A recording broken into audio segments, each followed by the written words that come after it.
네, 이번에 경제 팁 살펴볼 텐데 어떤 얘기부터 시작할까요? 예, 제가 그동안 이제 노후자금 마련 방법 중에서 네. 첫 번째로 제가 주택연금 말씀을 드렸고, 그 다음에 지난 시간에 즉시연금. 네. 오늘은 그 세 번째로 요새 가장 인기를 끌고 있는 월 지급식 펀드에 대해서 말씀을 드리겠습니다. 월 지급식 펀드 요새 인기 있다는 말들 많이 들었는데. 들었거든요. 예. 특히 네. 퇴직자들 사이에서 그렇게 맞습니다. 인기가 예. 많다고 해요. 네. 왜 그렇죠? 이게 이제 예전에는 그 노후자금을 정말 안정적으로 하기 위해서 그 연금이나 그쪽으로 많이 갔는데, 은행 쪽으로 많이 갔는데, 지금은 부동산 경기도 많이 하락되다 보니까 이런 수익형 부동산도 이렇게 만만치가 않고, 네. 또 은행 금리가 낮다 보니까 이 금리에 따라 움직이는 연금 같은 경우도 이렇게 좀 쉽지가 않은 사람들이 많습니다. 네. 그러다 보니까 좀 더 수익률이 좀 높고 그런 걸 찾다 보니까 그 연금 월 지급식. 네. 월 지급식 펀드에 가게 펀드. 됐고, 네. 네. 또 큰 이쪽 몰리는 이유가 지금 올해 들어서만 3천억 넘게 지금 자금이 들어왔거든요. 네. 그 총 설정액이 한 5,700억 정도 되는데, 그 마케팅입니다. 왜냐하면 지금 베이비붐 세대가 지금 은퇴를 하고 있잖아요. 네. 이 사람들이 지금 노후 퇴직금 자금이 지금 많이 있단 말이에요. 네. 근데 요걸 노려서 이제 은행들이 서로 차지하려고 지역 연금도 만들고 뭐 공격적으로 연금을 하니까, 네. 그걸 또 옆에서 증권사가 또 가만히 바라볼 수는 없잖아요. 네. 그러다 보니까 그 대안으로 만들어 놓은 게 그 월지급식 펀드를 만들어서, 네. 장점이 뭐냐면 지금 받는 그 은행의 연금보다는 더 높은 수익률을 우리가 줄 수 있다. 이렇게 하면서 이제 자금을 끌어들이는 거죠. 아, 네. 그럼 이것도 우리가 흔히 생각하는 그 연금인데 월 지급식 그걸 펀드로 돈을 모아서 수익률을 좀 높인다 이런 건가요? 구체적으로 예, 어떤 이게 상품을 어떤 얘기하는 거냐면 건가요? 지금까지 펀드 그러면 내가 뭐 매달 일정 금액을 넣거나 아니면 목돈을 넣어서 그렇죠. 수익이 있는 상품이었잖아요. 네. 이게 뭐냐면 내가 목돈을 넣고 네. 매달 일정 금액을 내가 찾아 쓰는 겁니다. 지금부터 예, 넣고 난 예, 당장부터. 다음부터. 아. 그러니까 연금 같은 경우는 뭐 나이가 55세 그렇죠. 이상 요 제한인데 이건 네. 없습니다. 아. 그냥 내가 어느 정도 목돈이 있으면 펀드에 넣고 네. 찾아 쓰는데, 요 내가 매달 얼마나 찾아 쓸 거냐 이건 본인이 정하는 겁니다. 아, 처음에 가입할 때. 예, 할 때. 그러니까 그게 이제 분배율이라고 그러는데, 네. 분배율은 월 0.1%에서 0.7%까지. 아, 그러니까 예를 들어서 내가 넣어둔 1억을 돈이에요. 넣고 월 내가 0.5%를 받겠다. 네. 그럼 매달 50만 원씩 받는 겁니다. 아. 네. 0.7%를 받겠다. 그럼 70만 원씩 받아 쓰는 거죠. 아. 그러니까 1억을 넣었을 때 얘가 수익을 내서 70만 원 수익이 났다. 70만 원 했는데, 네. 그럼 70만 원 받아 쓰는 거고, 만약에 50만 원밖에 안 났어요. 네. 70만 원 받기로 됐는데, 네네. 그 원금에서 까서 주는 겁니다. 아. 그래서 원금이 이게 손실을 날 손실 날 수가 있네요. 있는 경우가 있는 거죠. 네. 아, 그러네요. 그럼 원금이 일단 있기 때문에 손실이 있어도 네. 일단 받긴 받는 거네요, 매달? 그렇죠. 원금이 매달 있다면. 일씩 받는 거고, 이게 펀드가 계속 손실만 나는 건 아니잖아요. 그렇죠? 그렇죠. 네. 손실도 나기 때문에 그렇죠. 이런 걸 감안했을 때 네. 평균 그 펀드 중에서 여러 가지 종류가 있는데, 안정적으로 운영되는 그 채권형 펀드의 경우 한 평균 10%에서 8% 이 정도의 수익률이? 예, 기대 수익률이 나오고 그러면은 만약에 찾는 거를 뭐 말씀하셨던 것처럼 그거보다 좀 아래쪽으로 찾는 거를 네. 그만큼의 이자는 계속 남아서 그럼 이제 있는 원금에 거. 플러스 돼서 그렇죠, 플러스 계속 하세요. 돈이 더 불어나는 거죠. 이렇게. 아, 네. 일단 기본적으로는 정리식으로 넣는 게 아니라 일단 목돈을 목돈으로. 넣어놓는다는 게 넣어놓고. 그렇죠. 예, 예. 그렇게 될 수가 있겠군요. 네. 이게 국내에서뿐만이 아니라 지금 해외에서도 인기가 많다고 들었어요. 맞아요? 그렇죠. 예. 네. 지금 선진국 중에서 가장 고령화 그 나라가 일본입니다. 네. 일본의 같은 경우에는 거기도 펀드가 업체 10개 부르는데 그 펀드 중에 절반 이상이 이 월 지급식 펀드입니다. 네. 그러니까 일본 사람들은 워낙 금리가 낮다 보니까 다 펀드, 월 지급식 펀드에 넣어서 요거를 이제 노후 자금으로 다 활용하고 있는 거죠. 네. 지금 어떻게 보면 이제 있는 자금을 좀 굴리면서 지금 내가 생활도 해야 되고 그렇죠. 이 연금의 경우는 나이가 어느 정도 지난 다음에 해야 되니까 사실은 지금 넣어놓기만 하고 지금 당장 나한테 들어오는 게 없어서 그렇죠. 예. 어떤 분들한테 하면 좋을까요? 이 전시펀드가. 그러니까 이게 뭐냐면 일단 기준이 두 가지가 있는데 네. 첫 번째는 내가 조금 노후 자금에 준비가 안 됐다. 연금도 준비 못했고 뭐 국민연금 못했고 네. 뭐 퇴직연금도 없다. 이런 분들이 첫 번째고 네. 두 번째는 목돈이 있어야 됩니다. 최소한 5천만 원 이상은 좀 그렇죠. 있는 분이 네. 가입하는 거죠. 네. 근데 그거 이하가 있다 그러면 이쪽보다는 즉시 연금을 가는 게 낫습니다. 아, 예. 그렇군요. 일단 목돈이 없으면 가입하기가 좀 힘들겠네요. 그렇죠. 이건 5천만 원 투자 이상 상품이다 정도는. 보니까 네. 어느 정도 등치가 있어야 좀 수익률이 나도 거기에 이제 받는 것이 예. 너무 그 적은 금액을 듣게 되면 받는 금액이 이렇게 많지가 않아요. 받는 금액도 없고 수익률 나기도 사실 그렇게 예. 쉽지가 않을 거예요. 예, 맞습니다. 특히나 지금 장사도 조금 어려운 부분이 있으니까. 예. 네. 그럼 분배금 얘기를 예. 좀 해야 되는데 분배금이 뭐죠, 일단? 분배금은 네. 뭐냐면 그러니까 내가 펀드를 가입해서 네. 매달 얼마를 받을 거냐. 네. 아. 요게 분배금입니다. 분배금. 네. 그러니까 그건 이제 그러면- 본인이 정하는 거죠. 네. 네. 그 증권사마다 틀리는데 네. 통상 0.1에서 0.7 여기 사이에서 내가 정할 수 있고 그것도 변경도 가능합니다. 나중에 좀 받다가 아. 좀 내가 50만 원씩 받다가 좀 한 70만 원씩 받고 싶다. 0.7%로 바꿀 수도 있고. 아. 그럼 가입을 하고 나서 언제부터 받을 수 있는 거예요? 그 분배금은? 다음 달부터. 다음 달 당장. 예. 다음 한 달 뒤부터 네. 받을 수가 있는 거죠. 네. 이게 사실은 돈이 어느 정도 좀 있으신데 앞서 말씀을 드렸던 것처럼 이게 월급이 다른 곳에서 좀 돈 들어올 때가 있고 그런데 그거 갖고 좀 모자르고 그렇죠, 그렇죠. 예. 목돈이 있을 때. 그렇죠. 이럴 때 일단 넣어놓고 그 돈만 갖고 좀 사시다가 안 되겠다 좀 이 일이 좀 떨어지고 뭐 이런 식으로 좀 운용이 원활하게 그렇죠. 할 수 있는 장점이 있겠네요. 예, 그러니까 요걸 제가 네. 장단점하고 유의할 점을 말씀을 드리면요. 네. 그 월 지급을 알기 위해서는 이 펀드가 있는데 네. 뭐 잘 아시다시피 주식형 펀드가 있고 채권형 펀드가 있고 요거 두 개를 혼합한 네. 펀드가 있습니다. 네. 근데 주식형 펀드는 그 내가 투자한 금액의 70% 이상을 주식에 투자를 하기 때문에 이건 수익률이 높을 수도 있지만 반대로 요즘 같은 시황 때는 더 떨어질 수도 있습니다. 네. 그러니까 지금 같을 때는 내가 요 월지급식 펀드를 알았어. 그렇다고 이제 주식형이 넣으면 위험할 수도 있다는 겁니다. 네. 이런 것도 유의하셔야 되고. 네. 그 채권형 같은 경우는 평균 수익률이 6에서 8% 정도로 괜찮게 나오고 있는데 네. 이게 분배금을 최대치로 0.7%로 뒀을 때는 네. 이게 모자랄 수가 있어요. 아. 수익률이. 그렇죠. 채권 갖고는. 네. 그러니까 내가 기대하는 만큼 수익률이 안 나올 수 있다는 점. 네. 그리고 가장 사람들이 좋게 생각하는 게 혼합형인데 네. 이건 뭐냐면 주가가 오를 때는 주식에다 넣고 위험하니까 채권에다 이렇게 옮긴다. 네. 이래서 좀 수익률을 극대화시키고 좀 안정적으로 굴린다는 그런 장점이 있는데 문제는 요거를 분배하는 운용사 직원을 잘 만나야 됩니다. 운용사를. 네. 본인이 하는 게 아니라 증권회사가 그걸 해주기 때문에 네. 이 증권회사가 그걸 일일이 다 해줄 수가 없거든요. 네. 어느 회사는 정말 수익률을 높여주는 회사가 있는가 하면 어느 회사는 같은 펀드인데도 수익률이 저조하게 있어요. 그만큼 그 펀드 운용사를 잘 네. 골라야겠죠. 이렇게. 아. 그 점을 유의해서만 해주면 네. 제가 볼 때도 지금까지도 인기가 좋았고 앞으로도 대세가 네. 이 노후 자금에 네. 그 많이 들어가는 돈은 이게 월지급식 펀드가 계속 붐이 일지 않을까 이렇게 생각합니다. 아, 그럼 지금 이제 상품 얘기해 주셨는데 그렇다면 월지급식 펀드도 이렇게 뭐 채권형 1호, 뭐 주식형 3호 이런 식으로 상품이 그 안에서 많이 있나요? 그렇죠, 있죠, 펀드 지금. 예, 예. 안에서도 예. 아, 자기가 혼합형을 할지 채권형을 할지 그렇죠. 이거는 골라서 가입을 맞습니다. 하면 되고. 예. 아. 그럼 대체적으로 뭐 그 안에 들어간 종목이나 이런 것들은 뭐 볼 거기 수 알아서 하는 있게 거죠, 다 이렇게. 그냥 예. 볼 수 있게 나중에 이제 상세 정보를 보시면 그렇죠. 되니까. 펀드 평가 보고서를 이제 네. 계속 그 의무적으로 주게 돼 있어요. 그렇죠. 예, 네. 분기별 한 번씩 있기 때문에 이게 어느 정도 수익률이 나고 있는지를 알 그럼 수가 그 있죠. 안에서 또 기간 동안에 상품을 좀 바꿀 수도 있나요? 똑같은 월지급식 펀드인데 그거는 그건 안 돼요. 안 펀드 되죠. 해지하고 다른 걸로 해요. 해지를 해야 되는 예. 거죠. 예.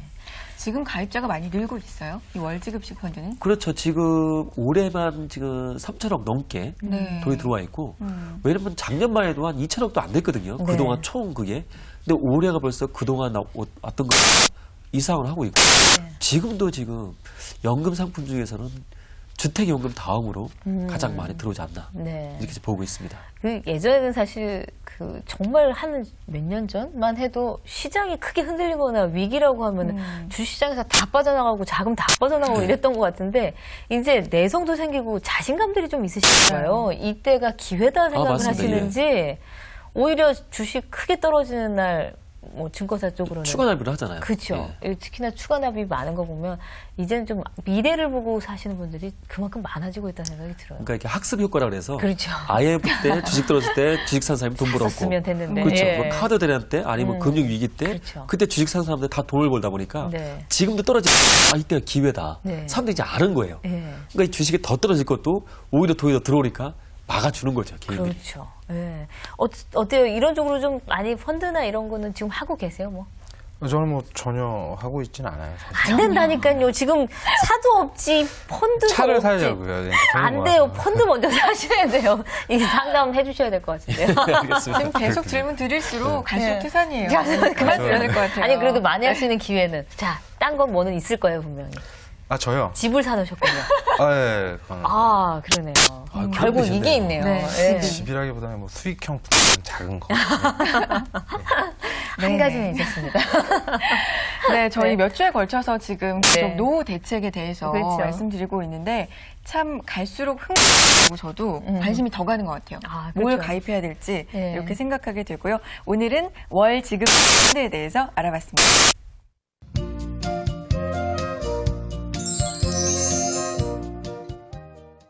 확실히 만회할 기회 드려야죠. 아무도 없는 집을 갖고 계시는. 그러니까요. 아니, 뭐 아무도 없다는 게 뭐 여기 지금 박 대표님 포함하신 건 아니지만.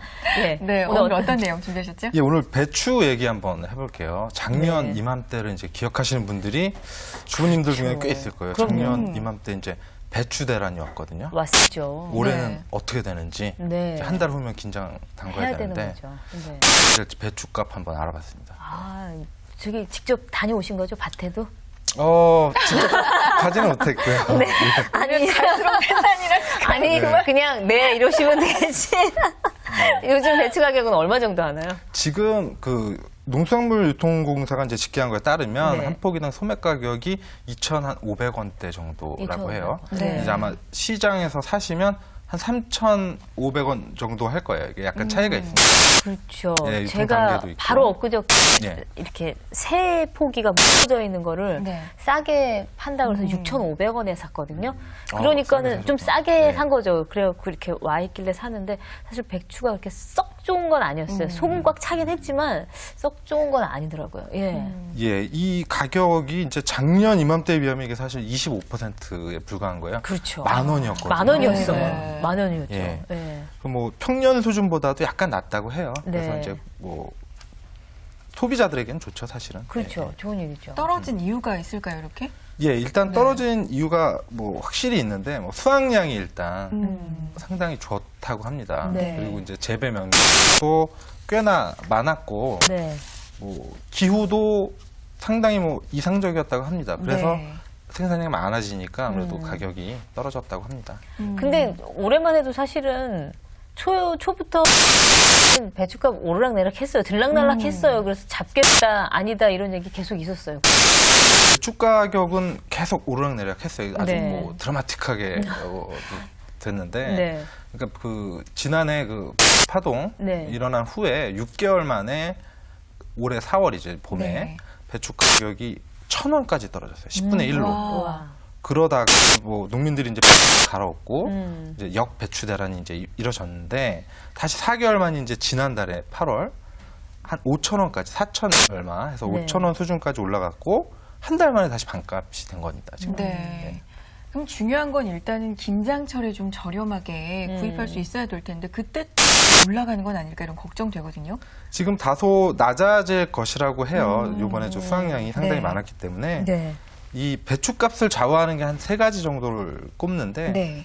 일단 기후가 있고 또 이 기후로 인한 생산량이 있겠고 네. 그다음에 이 유통 구조 네. 요 세 가지가 결정을 짓게 되는데 이것이 네. 이제 가격이 싼 쪽으로 아마 맞춰져 있다는 아. 지금 얘기인 것 같습니다. 예. 아, 근데 사실은 좀 이 부분이 저는 좀 안타까운 거예요. 이 작년에 대란이 일어났다고 하니까는 아, 올해도 그럴 것이다. 또 전부 다 또 이제 기존에 심던 거 다 엎으시고 배추 네. 다 심어. 그 다음에 많아갖고 배추값 떨어진다 그러니까 또 다 엎고 또 다른 거 심어. 근데 이거를 제가 알기로는 그 농촌진흥청이나 이런 데 관리하시는 데서 네. 재배 면적을 어느 정도 조율을 하고 있는 걸로 알고 있거든요. 요번엔 뭐가 많으니까 이건 좀 자제해라라든가 이렇게 하고 이게 좀 잘 안 되는 게 아닌가라는 생각이 들어요. 올해 재배 면적은 어떻대요, 그러면? 올해 재배 면적, 그러니까 이 재배 면적 자체가 네. 한 40% 정도 줄었다 늘었다 하는 거예요. 예를 들어 뭐 10,000평이었다. 네. 그러면 어떤 때는 14,000평 됐다가 네. 뭐 6,000평 됐다가 네. 이렇게 되는 건 아까 말씀드린 대로 가격이 오르면 그러니까 그렇죠. 농민들이 많이 심는다고 우리가 표현을 하지만은 네. 사실 그 아까 말씀드렸던 유통 구조 문제에서 그 그 현지 중간 상인, 상인들이. 소위 이제 그 밭대기 상이라고 네. 하죠. 네. 밭대기 상들이 이렇게 동네를 돌아다녀요 원래. 그렇죠. 그러더니 자기네들끼리 겹치기도 하고. 그러니까 이들이 생산량을 좌우한다고 해도 사실은 과언이 아니죠. 아. 그렇기 때문에 가격에 따라 좀 민감하게 반응을 할 수밖에 없습니다. 작년에 생긴 배추 대란 한번 되돌아보면 날씨 때문이 좀 컸죠. 그렇죠. 네. 이 날씨가 지난해에는 이제 그 폭염이 굉장히 네네. 심했고 또 8, 9월에 이제 한참 자라야 될 때는 또 태풍도 있었고 또 뭐 그렇죠. 많았어요. 여러 가지 네. 재해가. 특히 폭염은 배추에 상당히 안 좋거든요. 배추를 이렇게 산 높은 데서 고랭지에서 이제 재배를 하잖아요. 네. 선선해야 되기 때문에 네. 이 부분이 작년에는 잘 안 됐고 네. 올해는 비는 많이 왔으나 네. 다행히 폭염을 좀 피해갔다고 하네요. 네, 그래서 이렇게 좀 많이 수확량이 이제 늘어났다고 합니다. 네. 이게 정확하게는 한 배추가 90일 배추가 제일 맛있대요. 그러니까는 90일 정도는 배추가 자라준 걸 뭐 해야지 수확을 해야지 네. 속이 꽉 차서 왜 배추 딱 잘리면 속이 꽉 찬 애들 있잖아요. 얘네들은 90일 정도는 밭에 있었던 애들이에요. 그러니까 너무 벌어지지 않게 묶어주잖아요. 근데 이게 이제 배추가 양이 안 된다 그러면은 네. 90일 안 된 애들은 다 잘라버리는 거죠. 이제 내놓으니까 어떤 배추 이렇게 흐물해갖고 속이 다 비어있는 애들은 덜 자란 애들인 거죠. 질이 안 좋군요. 그럴 수밖에 없는 거예요. 그러니까 작년에 뭐 중국산도 많이 넘어온다고 그러는데 앞서도 잠깐 이제 얘기가 나왔습니다만 이게 유통구조 문제 해결하는 게 그럼 가장 큰 대책이네요. 맞습니다. 현지 산지업자들을. 예, 근데 이 부분에서 이제 이견이 좀 있어요. 그 농협을 통해서 정부가 네. 일정 수준까지는 계약 재배를 해라. 예를 들어 다른 농작물 같은 경우 30%까지도 하는데 배추는 10%라고 해요. 네. 그런데 이런 걸 많이 주장은 하지만 사실 이거는 그 밭대기상이라는 이 도매상들이 있기 때문에 어떻게 보면 또 배추를 심게 되는 거거든요. 근데 정부가 30%만 하고 나머지 70%를 다른 과연 걸 어떻게 할 하는- 거냐. 그러니까 네. 시장을 좀 네. 교란시키는 오히려 좀 안 좋은 시그널이 될 수 있으니 네. 아무래도 자체적으로 네. 저 도매상들이 네. 자체적으로 좀 현대화시켜야겠죠. 아. 방식을. 예, 예. 쉽지가 않을 것 같네요. 맞아요. 지금 문제가. 이게 지금 계속 반복되잖아요. 그렇죠. 지금 이거는 네. 거의 한 10년도 넘 네, 훨씬 매년. 오래된 얘기 같은데. 네. 박은숙 임씨께서는 김장 직접 하세요? 뭐 저도 하니까 직접 하는데 저희 이제 친정어머니 하시는데 제가 도와드리거든요.